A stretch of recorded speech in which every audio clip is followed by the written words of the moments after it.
नमस्कार मित्रांनो, लहानपणी आम्हाला प्राथमिक शाळेमध्ये इंदिरा संत यांची एक सुंदर कविता अभ्यासाला होती बघा। त्या कवितेमध्ये शिशिर ऋतू आणि ऋतुराज वसंत या दोघांच्या संदर्भातलं सुंदर असं वर्णन आलेलं होतं बघा।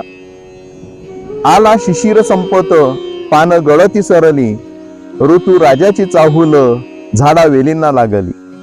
कुहू गाऊन कोकिळा करी वसंत स्वागत, तिलाही मी विनविते शिकवना मला गीत। शिशिर ऋतू संपत आला की झाडावेलींना वेगळा बहर यायला लागतो आणि याच झाडावेलींमध्ये वसंत ऋतूच्या सुरुवातीलाच अतिशय सुंदर बहर येणारा वृक्ष म्हणजे पळस।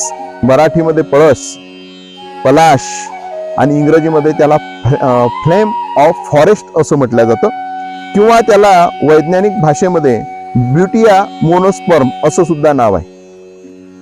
अगदी प्राचीन वैदिक धर्मग्रंथांमध्ये सुद्धा या वृक्षाचं महत्व विशद केलेलं आहे।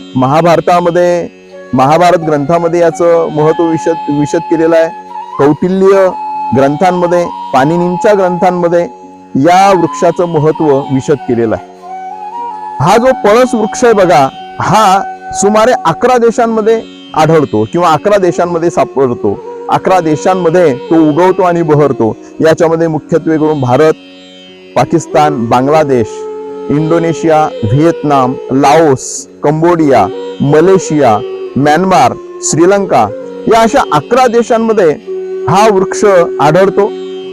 या वृक्षाचं आयुर्वेदाच्या बाबतीत सुद्धा फार महत्व आहे। याच्या फुलांचा रंग, फुलांपासून मिळणारा तयार होणारा रंग हा रंगपंचमीच्या उत्सवामध्ये एकमेकांच्या अंगावर शिंपडण्यासाठी आमच्या पूर्वजांनी तशी व्यवस्थाच करून ठेवली, किंवा तसं रंगपंचमीच्या काळामध्ये याच फुलांचा रंग अंगावर शिंपडावा। कारण अनेक त्वचा विकारांवरती या पळसाच्या फुलांचा रंग आणि या झाडाला येणारी पळस पापडी म्हणजे त्याचं जे बी आहे ही गुणकारी आहे। अलीकडे आपण बघतो की अनेक केमिकल युक्त, रसायन युक्त असलेले रंग आपण या काळामध्ये वापरतो आणि त्याच्याने त्वचा विकार होतात। परंतु आपली जी प्राचीन परंपरा होती हा रंग अंगावर शिंपडण्याची, ती या दृष्टीने की या रंगामुळे त्वचा विकार नाहीसे होतात। मुख्यत्वे करून पोपट आणि पळस मैना या 2 पक्ष्यांना हे फूल फार काही भुरळ घालतं।